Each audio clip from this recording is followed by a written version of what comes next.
Hey everybody, it's Tripl-L coming in to talk about My Hero Academia chapter 325. This is a wonderful chapter, The Bonds of One for All. I think this chapter has a lot of cool details, a lot of technical details, a lot of questionable things, and ultimately I think it's a really fun chapter that's good for both entertainment and also talking about various techniques that go into things, and also talking about just this chapter is very vindicating, not only for me, but for many readers, and that's what the chapter is going for when it comes to its ultimate effect. So I hope you guys will enjoy, because I'm definitely going to enjoy talking about this chapter. So let's see, where do we really begin with the chapter? Well, let's begin with what this chapter ultimately does, and let's talk about the meta perspective. So first, I'll start off with a conversation we had on live streams. On the meta perspective, we take 3 chapters to do this, to do Ochako's speech and get everything sorted out. Now, if you're the kind of person that sees this and is thinking like, oh my god, yeah, I love this, I love that we're slowing down, then great. I agree with you. I actually do like that we're slowing down. I kind of wish that we slowed down to this degree for a lot of different things. Like, heck, we get to see Mineta crying. Like, that's a nice little moment that otherwise we would have probably have just glossed over, because the author doesn't really like showing these kind of things when he's going at a high speed. 100% you can enjoy this, but when it came to the live stream and what we were discussing, when you look at the meta element, and I'm talking about like when you look at this from maybe the planning stage, it is really odd that we have 2 other characters getting the rush treatment, that being Bakugo and Ida. They get like really fast moments. Then this moment gets drawn out to 3 chapters. And you have many people reiterating the same point from different angles. From the meta perspective, from the planning perspective, the development perspective, it seems to me that the author was not confident that this message was clear. That's what I would guess at, and this is just flat out from looking at the priorities. When you can have Bakugo's moment just go like that, and you can have Ida's moment, very powerful, very to the point, but very quick, very ephemeral. When you can have those 2 moments like that, and then you have this as your principal moment that takes up all the chapters, that speaks to me that you felt more confident about the other 2 moments, that you could get the message across compared to this one. I think no matter how you look at it, when you sit down and you tell yourself, yeah, this is going to take 3 chapters and we have to reiterate points, you're 100% doing it because you don't think something was clear. That's probably what I would say is the writer's hand on this one. Is that a bad thing? No, not really. Like, again, I think the different perspectives are worthwhile, and on the live stream we talked about it too. We've seen some fans of Hero Academia not really get simple things, so the idea that the author might be concerned about whether or not the younger audience is going to be able to understand every nuance here, and he wants to make sure everything's fleshed out, then great. I mean, compared to last chapter, oh, and by the way guys, my last chapter video got taken up, so apologies if you missed it, but I'm trying to get it back up, but Shueisha has it. But like, to give an example, and this is thanks to White the Spirit for telling me, some people thought that Toga showing up in Ochako's monologue or like her speech was an indicator that Toga was coming into the story, or that Toga was at UA, and it's like, no, that's clearly not it. But that's ultimately what we have to deal with when it comes to Hero Academia fans. This kind of hand-holding probably is required. And, being a content creator for Hero Academia, I've seen a lot of times people don't agree with things unless the manga is flat out telling them, even though you have inferences beforehand. And I'm sure all of you, especially the ones that comment on videos, I'm sure all of you have experienced this effect before, because this type of anime fan and manga fan is very prolific when it comes to the people who are willing to talk about manga on comment and forums in general. So that's my general idea here when it comes to that meta observation. I'm kind of thinking that this got slowed down because he thought this message in particular had to be fully drilled into everyone's heads. And again, it's probably really important because we're probably going to be using some of the ideas here later on in the future. So I understand why this had to go down. It's just unfortunate that the other characters, I feel like Bakugo at the very least, like Ida, I think his moment was pretty perfect. I think Bakugo could have done with something a little bit stronger, so fingers crossed. Do I believe that Bakugo is going to get more? I mean, by virtue of him being Izuku's main rival, possibly, but at this point in time, we have yet to get Hagakure and Aoyama equal treatment when it comes to the bare minimum of getting them to talk to Izuku. So, should we really believe in it? Maybe not for Bakugo. Will Ochako get more moments? Yeah, definitely, because of the Toga thing from last chapter. Then going into what this chapter is designed to do, this is another chapter where the character is pretty much telling us what we already know. I really like the metaphor, and I'll talk about it more when we get there. But yeah, this is one of those chapters. The chapter is one that has to go, you see it, and you're like, oh my god, finally they're saying it out loud. To give you an example, if you watch Shield Hero, Shield Hero does this a lot, where after Naofumi getting just destroyed all the time publicly, socially, he finally has that moment where he just flat out berates or gets his revenge on the people that have screwed him over. And it's ultimately a vindication type episode or chapter, right? That's what the chapter wants to give the readers. It's not about giving you new information. It's about making you feel like finally relief, right? Finally, this one small population at UA is nice. Holy crap, who would have thought we would have gotten here, right?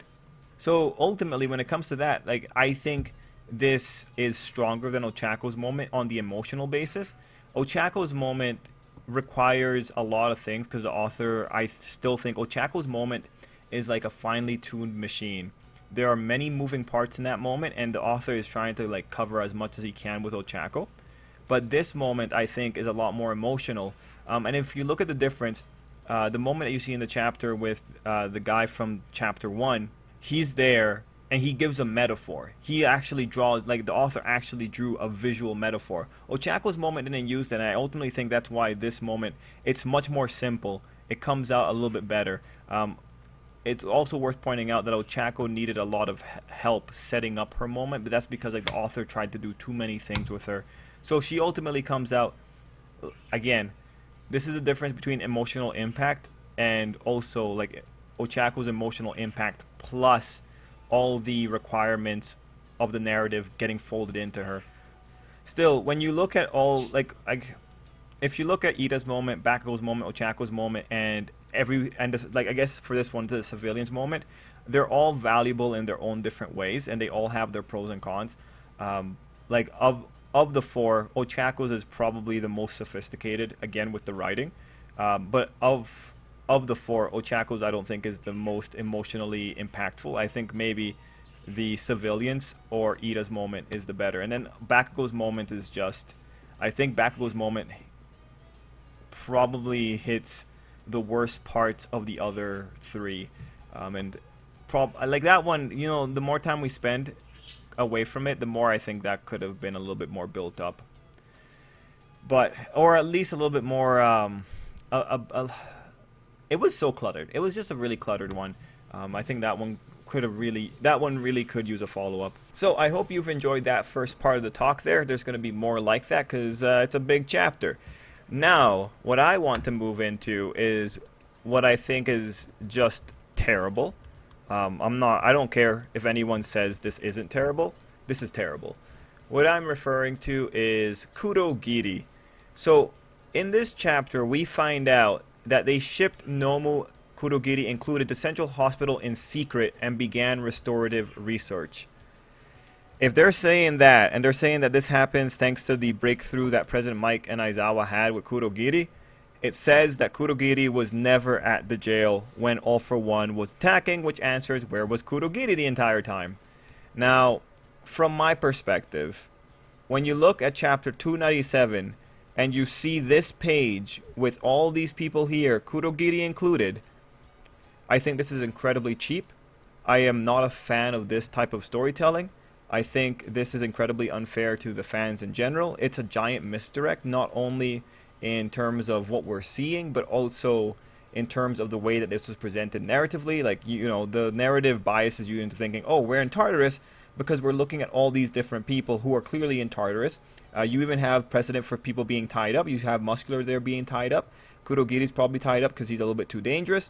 And then turns out, oh, when you look at this chapter, the context is, oh, Kurogiri was actually in Central Hospital. No idea where at this moment in time, I guess Central Hospital wasn't working on him and didn't have their already installed fixtures around him. And so the point is, it's a misdirect that honestly was unnecessary. You could have just not shown Kurogiri. It wouldn't have. The problem with this is, okay, as readers, you might not see the problem with this, but this is what lesser stories do. The reason you haven't seen it is because the stories that have done this have probably died before you get an opportunity to see it.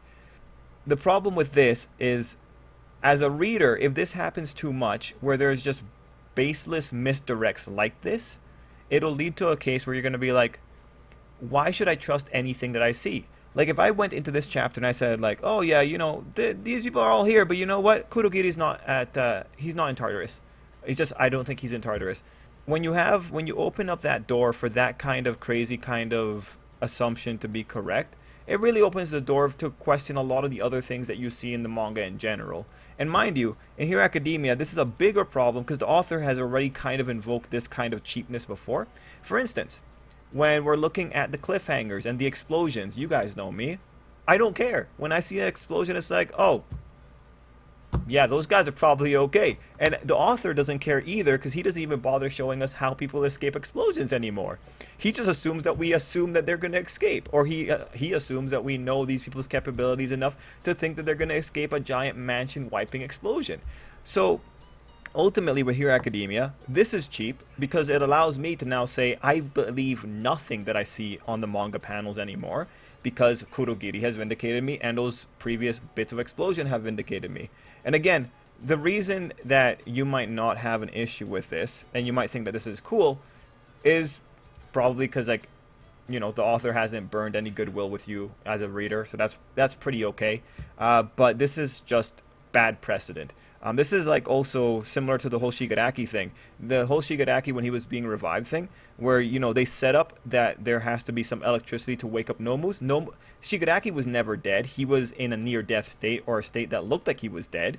And then turns out, oh, hey, man, like that electricity didn't actually affect Shigaraki. The electricity that I was foreshadowing that was going to be a big deal. Nah, that wasn't it. Shigaraki just came back through pure hatred. It's like, yeah, no, that's cheap. I don't care. That's really cheap. This is a problem with the future. If you guys read more low-quality manga, you spot more issues like this and you'd understand why this becomes a problem. Like, heck, this kind of stuff also happens in novels as well, but that's usually because something happened in Volume 1 and then something in Volume 5, they have to kind of just hand-wave it, give a really weird exception. Like, the technique itself happens a lot. It's a little bit more aggressive when you see in manga. Like, the point of it, really, when it comes to this kind of stuff, you really want to give more hints to your reader that they can kind of figure it out. But with the way that Kurogiri was constructed here, there's just no way of doing it. So ultimately, I think this is pretty cheap, and I am not a fan of it. Now, what's weird is that a lot of issues are just circulating around Kurogiri, which I don't really understand why this is occurring. And we had a big conversation about this in the live stream, but here is this panel of this Nomu getting destroyed, and the text here is, and this is also on the unofficial translations, the copy of Kurogiri's quirk was pulverized by Mirko. That little Nomu that got destroyed was Johnny. And you can go and you can even look at the My Hero Academia wiki because they have the information too. We have never seen Johnny use Warp Gate. Even on the wiki, Johnny has Warp. Even when you look at chapter 262, it's Johnny's Warp. Or Warp, sorry, I can't pronounce that sometimes. Yeah, no, man. No way. Kurogiri, for those that don't remember, has Warp Gate. So I don't understand what exactly the author was trying to say here. Then again, the author, since the war was kind of ending, has had like a lot of moments where he's just kind of dropped the ball on what he was writing. Like, we all remember the famous Ray miswriting that got the timeline all screwed up and he had to correct it. We've seen a lot more corrections from him on the volumes as well. Yeah, no, man, this is a weird one. because Johnny doesn't have Warp Gate. He has regular Warp, which is the nasty one that All For One also has. And this brings up the next conversation, and I missed this point. So I think thanks to White Despair, because he's the one that pointed this out during the live stream, but just if we are talking about Johnny being the problem here, then the warping situation has not been solved. All For One still has the warp quirk, and we still don't know how exactly it's able to target people. Like, for whatever reason, Bakugo could be affected by All For One's warp. So, this is strange. This is incredibly strange. There's two routes here. Either the author made a mistake, or Nezu made a mistake. It's one of the two, because this thing doesn't make sense in any which way. If we're going to the charitable route and we're saying that the author is on point, then this means that Nezu got incomplete information and he thought that this copy was the same as Warpgate, which we all know isn't the case, because All For One has told us it. And by the way, like, it is Nezu just because of the way that the panel, or sorry, the way that the thought bubble is drawn, or the speech bubble. This, if it's Nezu making a mistake, this just opens up the heroes for a really nasty attack from All For One, because All For One still has the basic warp quirk. If Izuku's already been affected by it for some reason, then All For One might be able to pull out Izuku whenever he wants. This is honestly some really bad assumptions. This is like on the same level of assuming Gigantomachia isn't going to do anything. So we'll have to see whether or not there's going to be a correction, or if this is the final word. I looked at Twitter today to see if there was any correction like there was last time, but I didn't see anything on the Twitter accounts. So apologies if something comes up like on Monday and I've missed it altogether. But yeah, no, Kurogiri is just the center of a lot of cheapness, and right now a very questionable conclusion from Nezu. So keep an eye on that for the future, I guess. Otherwise, I don't know what to make of it. Anyway, we move on into the chapter proper. I hope you guys have enjoyed that first little bit of general notes. And now we can move in. So, page 1. Page 1, I think, was a really interesting page. If you notice, the page starts a few moments before the end of the previous chapter, just showing us what happened on the character side. I really liked I keep messing up his name. I really liked Mineta trying to get closer to Izuku, and then Ida saying like, nah, this isn't our moment, pretty much giving the way for the civilians. I thought this was a really nice moment, all things considered. Then we have page 2, which is the giant lady and Kota again coming near Izuku. I really liked Kota saying that he wants to be like Izuku and all that kind of stuff as he's crying, and then he points out the lady stood up and said that stuff. I really hope he's referring to Ochako on that one and not the giant girl. I hope. Anyway, that's a really good page. Koda's amazing. The next one is Koda saying "I am here" line. So that's, to me, that sounds like he's doing the All Might thing of "I am here," trying to get Izuku happy. Really cute, really adorable. The emotions are on point when it comes to the civilians. And I really love how Koda's coming in there and saying like, "Hey Izuku, you don't have to cry anymore, because I'll support you at the very least." Really cool. Then we go into really something interesting here with the giant lady, where she picks up Izuku. It's a nice little image, and we find out that several shelters turned her away. No mutant shapes were allowed. They had said it was one rejection after the other until Yue finally took her in. So flat out, Yue, still an amazing place. What a beautiful place. They don't care. They will accept anyone. Now, I am kind of curious as to when this happened. Did they turn her away after All Might dropped her off, or was this like her journey to getting to All Might dropping her off, right? I am very curious. Also, I think the author really loves this character. I think he drew her and he was just like, whoa, guys, like this girl's gotta stay.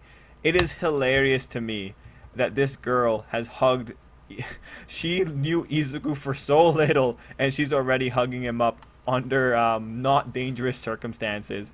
It's just funny. I like making fun of Ochako in this regard. But no, the whole thing's really cute. To speak of something here, we again have mutant shape discrimination allowed. Now, I want you guys to remember, the exact problem that we've seen with her before is that people thought she looks like a villain. So, the reason this is important is not just because of like mutant shape discrimination going on. I saw people on the Viz site talking about how this is showing that society still has like ingrained issues with mutant shapes, I want to point out it's not just mutant shapes. This is a bigger issue that we've known about since the beginning of Hero Academia, since Shinzo. Remember, Shinzo got discriminated against or got bullied or like ostracized because he had a scary quirk. The issue here isn't just mutant shape bias. The issue here are quirks that make it look like someone's going to be a villain.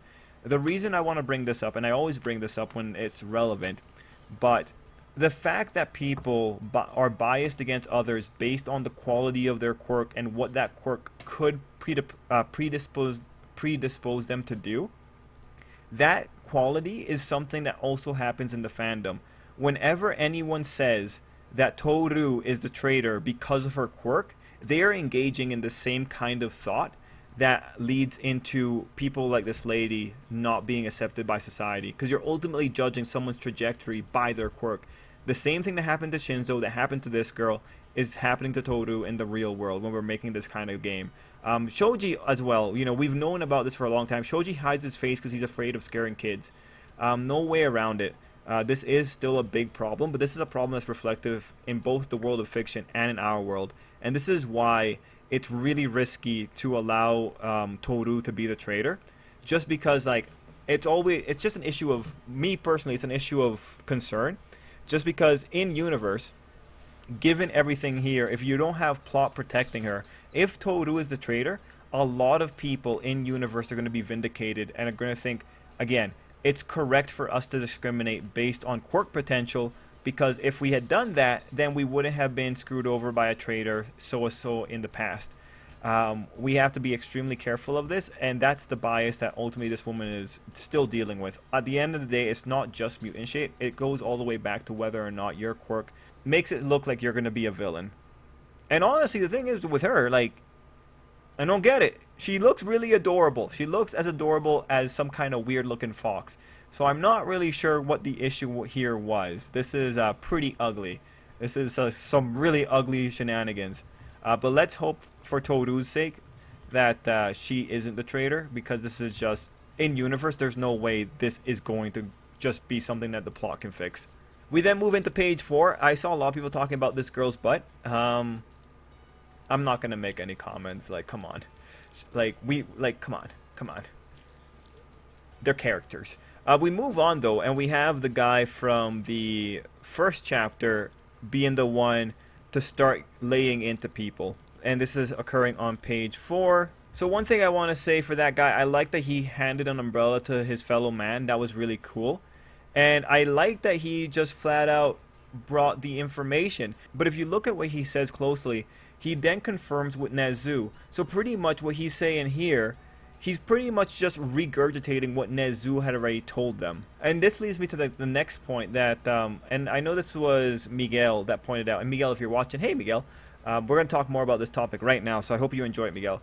Miguel, a commenter, had pointed out that sometimes you need someone else to say something and not the hero. Specifically, this whole thing about being called spectators. So when it comes to this, the interesting discussion that Miguel had was that sometimes you need someone else to say the hard things, because the general perspective was it would look really bad if Ochako goes up there looking all high and mighty and says that the civilians are spectators. And, you know, in my opinion, I think Ochako already is looking high and mighty when she's quite literally standing stories and stories above everyone else, quite literally looking down on them and quite literally talking down to them. But, you know, there is some merit in that thought in general, that sometimes, you know, in terms of public relations, 100%.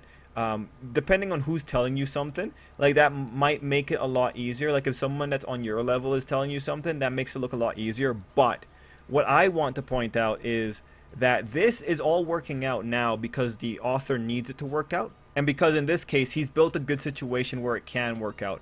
But really, this idea of you can't be the one to say something because of your position of authority, no, it really depends on the circumstance. Because in this perspective, the problem with this society of Hero Academia is that the civilians have pretty much rested on their laurels as they watched All Might and the rest do things. The civilians really stopped doing the bare minimum.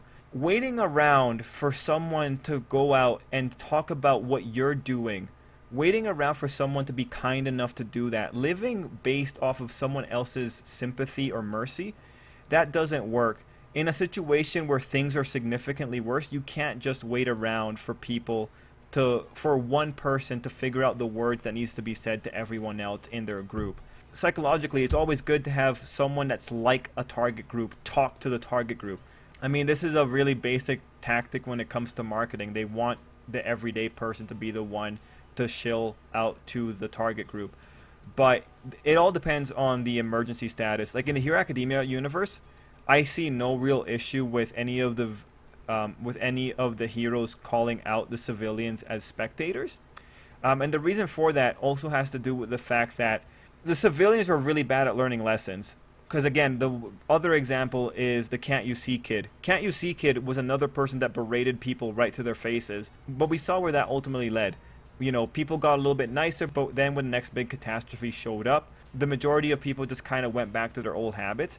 When it comes down to who should be the ones saying the really harsh truths, the reality is you can make an argument for either case. You can make an argument for why it should be a person in the target group, and you can make an argument for why it should be a person in authority. It all depends on the framing, and that leads me to like the overall note being that the real challenge for an author when we're coming into this kind of situation, it's not whether or not he can concoct a framing that justifies everything, right?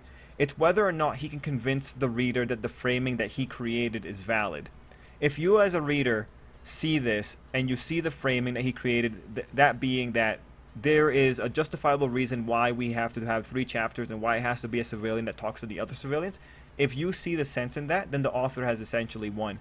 But what I'm trying to say ultimately is that an author can make any framing he wants to justify anything he wants.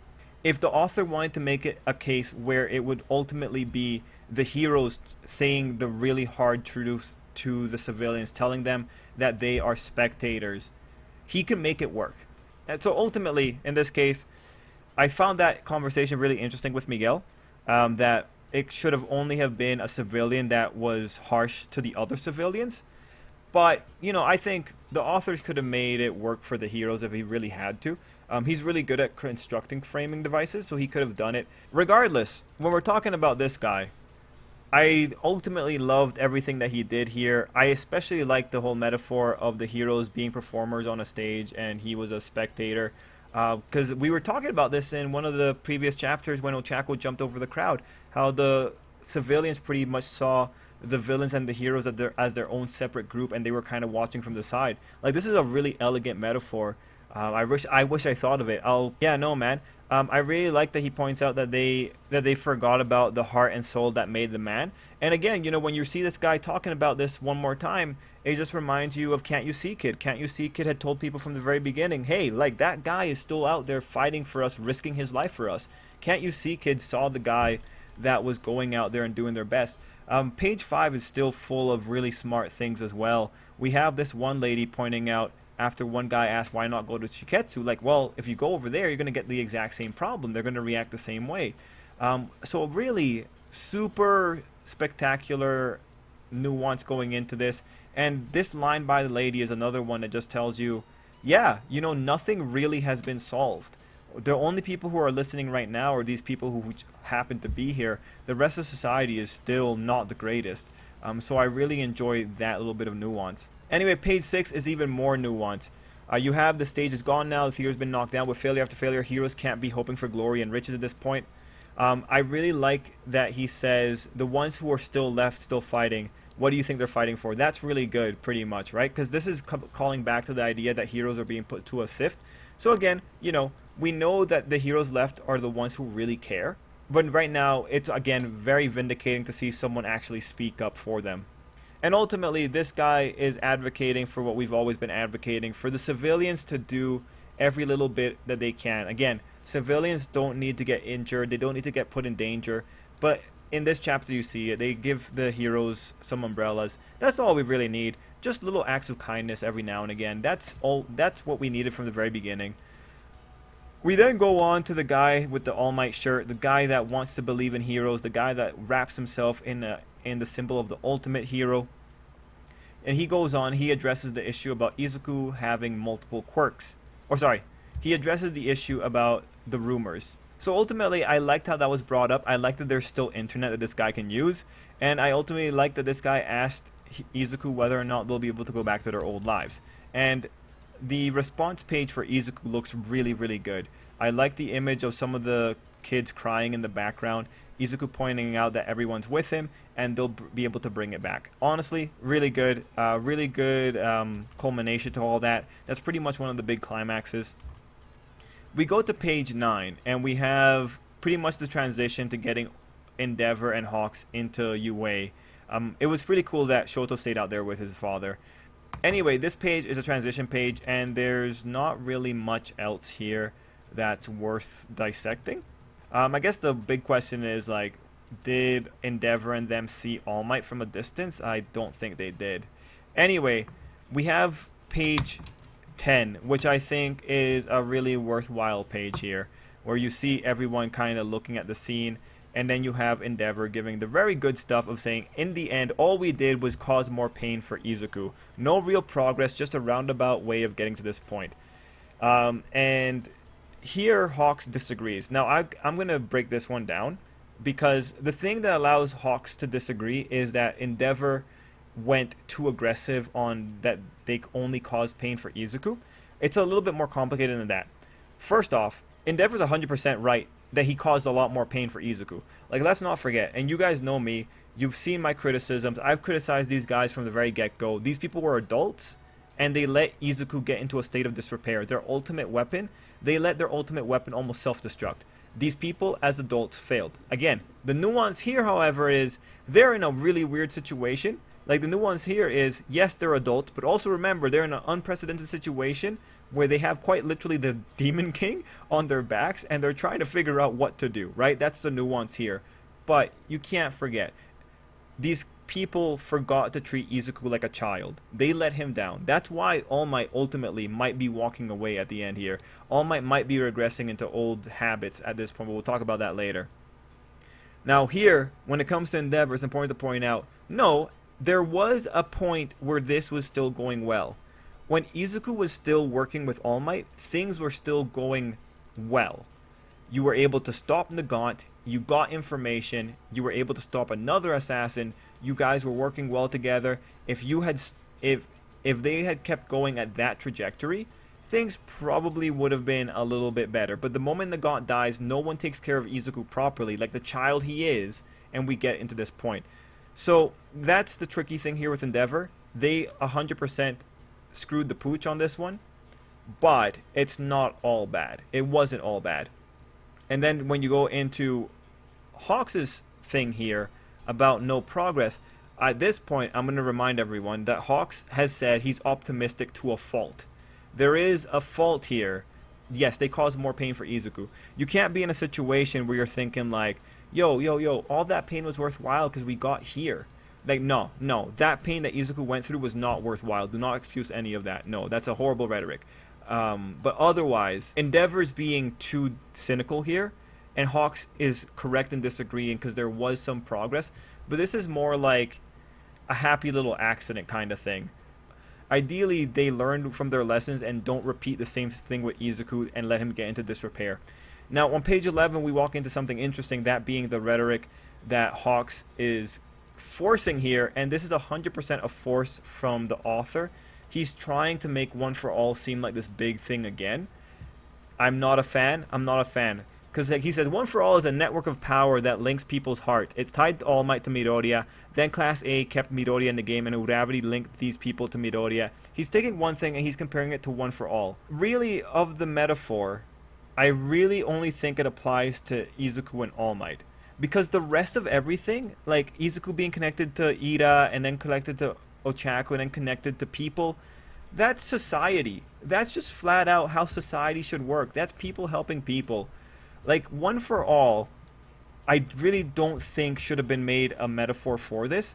Because then, when you apply it even in the same chapter to the Endeavor situation, Endeavor was ultimately tied to his family by blood, and he was ultimately saved by his family. The ones that kept Endeavor in the game was his family, and now they're all teaming up to go deal with Dobby. That's not something that is born of One for All, but that is very much people linking their hearts together. That's the ultimate issue with One for All being forced here. I really don't think you should have used it as a premising, just because it's a really unnecessary force. Ultimately, what we're looking at here is the effect of a functioning society where people are helping each other out. And if we're looking at this, you want to talk about One for All, you want to link it to how, and you want to link it to how everyone else comes together. One for All is like right now not the it is not the poster boy for togetherness. If you recall, One for All, you still have the second user disagreeing with the majority of the other users. You still have the majority of the users disagreeing with Izuku's past stuff.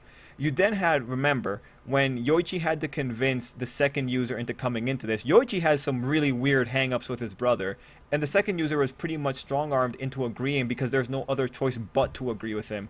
One for All is not the kind of thing that you should be using to compare to the rest of society. That is way too charitable, and this is 100% one of those moments of Hawks being optimistic to a fault here. I really don't think that forcing One for All comparison into this was a good idea. Just because, again, One for All is a little bit too dysfunctional. You might say, like, well, society is dysfunctional, that's why One for All applies. But, the way that Hawks is forcing it or framing it, the way he's framing it is a little bit questionable. Anyway, one thing here that was worthwhile is that he says, if all of us are even a little bit capable of seeing each other as united as one, like, so what this is pretty much saying is like, yeah, the all of us here is the heroes and the civilians. If we can all see each other as the same thing, in other words, if we can all see each other as a part of the whole, as a part of society and members of society, then things will be easier in the future. So when we come into a future where heroes have time to kill, it's important to remember that in Hero Academia society, the issue is there's way too many villains. If there weren't as many villains as there are now, where they can afford to create an army of 100,000 combatants, we would be in a world where heroes have time to kill. Now, ultimately, that world will not come about by civilians helping heroes or being a little bit nice to heroes. That world comes about by reducing the amount of villains being produced. So here's the situation. Here we have a wonderful picture where we see the civilians coming up and they're giving umbrellas. They're doing the little acts of kindness, really heartwarming. It doesn't somehow fix the fact that Mutant Girl was being shunned from shelters.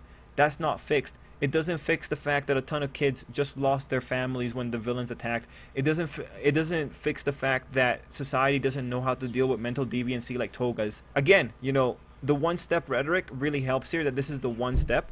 But now the next thing here is going to be, are we going to get rid of societal biases? Because unless you get rid of societal biases, more villains are going to keep getting produced.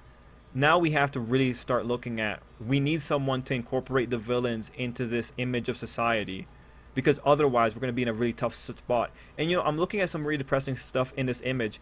The one who gives Shoji, for instance, his umbrella is another mutant shape. That is not a good sign in any which way when we start this off by acknowledging that this poor girl got discriminated against because of the way she looks. So the future that Hawks sees here, I'm wondering if when he talks about seeing each other as united, is he talking about the villains? Because the villains are the other part here. Now, Ochako comes in there with the Toga thought, and right now, narratively, it seems to me that Ochako is going to be the one leading the charge, and possibly, well, actually, Izuku and Ochako together are going to be leading the charge on that, because Izuku's already on that rhetoric.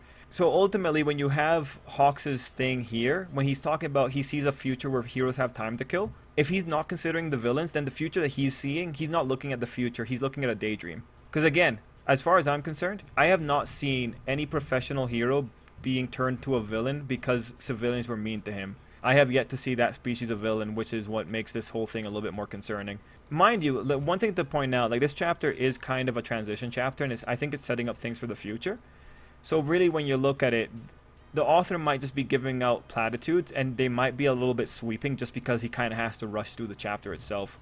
Again, this all really relies on whether or not Hawks sees the villains as people that need to be incorporated into society. When it comes to his personal history, he was very nice to Twice. He saw the man behind Twice, but he ultimately only extended that kindness to Twice. He also tried to extend kindness to Nagant.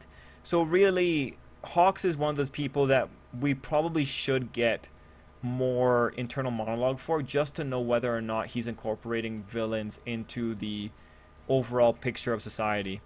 Page 14 is the big Shoto and Endeavor page, just reminding us that we're doing this together. And this is one of those pages that really screams that it's a setup chapter, because this is pretty much concluding this little thing, and then saying, hey, we're going to be dealing with this in the future. And again, this is, if we look at Hawks' rhetoric, this is again the page that tells you, oh yeah, they're connected by their blood, and ultimately it's Shoto that kept, or it's Endeavor's family that kept Endeavor in the game. We go into the bottom of page 14 and we find out that, yes, in fact, the screen that Aizawa was looking at last chapter, he was looking at everything. So I did say that on the last one. I was kind of hoping that was the case. So I'm glad to see it here. On this one, we have an interesting line, that being that Aizawa is saying to say thanks to Ida, which is really interesting. I guess Aizawa sees Ida as the leader on this one, and we find out that Aizawa has a really good leg, and he's not going to be the next Mirko, but it's cool. And here's where we find out about the whole Kurogiri situation. We already talked about Kurogiri. As far as I'm concerned, Kurogiri is going to be, I think, we're going to see Shirakumo one more time in the manga. When they talk about that wisp of hope, I think 100%. I did like the dialogue that they said it was as elusive as a cloud. So that's talking back to Shirakumo's cloud-based power. And then you say the wisp of hope. That's right now talking about Kurogiri. I do like the wordplay that happened in this particular spot, just because it's cool. It's both acknowledging that it's going to be Shirakumo and Shirakumo as Kurogiri. That might give us some kind of way forward here. Next, we move into like the most concerning page. First is the strategy against Toga. We have found out that someone had inferred the limitations of her quirk in terms of quantity of blood ingested and transformation duration. Now, the thing here is Nezu was able to extrapolate how powerful Shigaraki's quirk could become. My concern is whether or not Toga has had a sudden quirk expansion. Because right now, Toga experienced extreme stress when she saw Twice die. Is it impossible that Toga has increased her transformation ratio? Not really. That's totally possible. Especially given that we are in a universe where people get power-ups when they need it the most. So, I'm really concerned about this inference. Because if Toga, for instance, if her transformation rate increased by 5, right? If it's 5 times as longer per cup of blood per day, then there's no real way to actually prevent Toga. We really have to hope that Toga's quirk has not upgraded. And then Aizawa ends off by saying that Yue is our stronghold, and it's time for payback. He says really is our stronghold. So this is just consistent with Aizawa. Aizawa has been telling people from a very long time that it's okay, you can relax because you're in Yue. He's told this to All Might as well.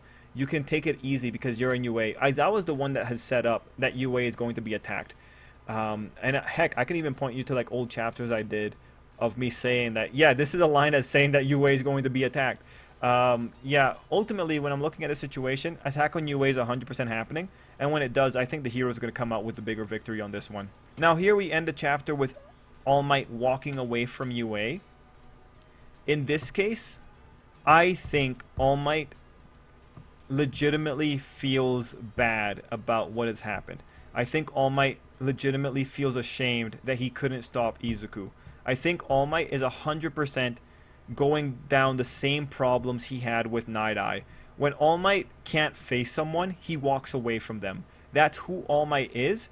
Bakugo set it up. All Might hasn't learned any lessons. He has Night Eye right in his mind, but this man has not learned lessons. So, this is drama. I think All Might's going to keep himself away because he can't bear to face Izuku because he couldn't help Izuku.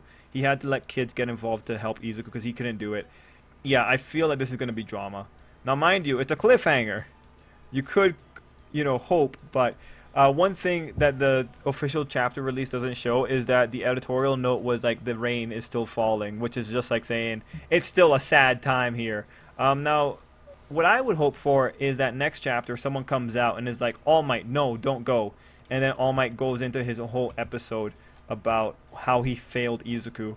But yeah, no, 100%. All Might's rhetoric, I think, is going to be something along the lines of he failed Izuku and he can't bear to face Izuku anymore, or for a while. This is who the character is. Here we are. Anyway, those were my thoughts for the chapter. I hope you guys all enjoyed. Overall, I think it's a really interesting chapter. I think it has a lot of strong notes, but if I was to say the negative note here, it's 100% the one Kurogiri page, both with just the strangeness of saying that a copy of his quirk was pulverized, and also just the unfairness that came into it. Otherwise, I think it's a perfectly fine chapter that is closing out this little mini arc. And then next week we probably deal with like the next little bit of setup. Also, I'm very excited at the idea that Izuku might be going out again, because like the old man set it up here that they'll be resting, then they'll be going out, and then this observes second user's needs. Second user wants Izuku to stay mobile, so come here, rest, pick up your team, go out there, do some extreme squad-based tactics. Are we gonna see squad-based tactics?